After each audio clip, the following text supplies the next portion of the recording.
Our theme tonight is summertime. Well, we're all Fed watchers now.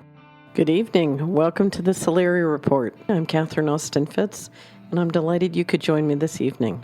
It's that time of year when things slow down. The world goes into slow motion. People are out. We're at the beach. We're on vacation. We're reading a book, and the U.S. Congress is in their districts and not in Washington. Wall Street, everybody's out in the Hamptons. In Europe, the Parisians have all gone south. It can feel like a recession, but don't assume it is. It may just be summertime. Let's see what the fall brings. The song says summertime and the living is easy.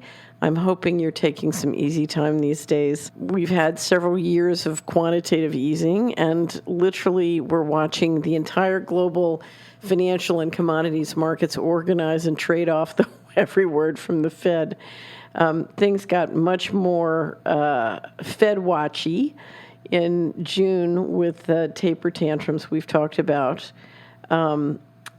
This is combined, of course, the big mystery is when will quantitative easing 3, QE3, be over? And that's added to the uncertainty is when will Ben Bernanke step down as chairman of the Fed and who will replace him? The silly business reached a crescendo this week with the number one article in the Wall Street Journal earlier this week being something called Obama's Fed Circus.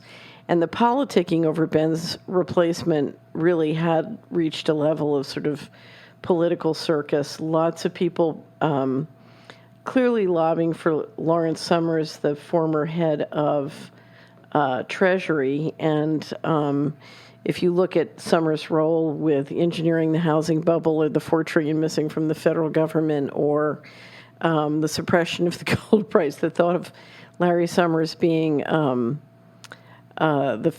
next Fed chairman is just unimaginable. But there you have it, lots of talking back and forth about that. In the middle of everything, the Federal Court of Claims ruled that Bernanke had to testify in Hank Greenberg's latest lawsuit over the Fed takeover of AIG. That's, to me, really a comment on where things are that Greenberg could be pulled into, or that Bernanke could be pulled into testify in Greenberg's case.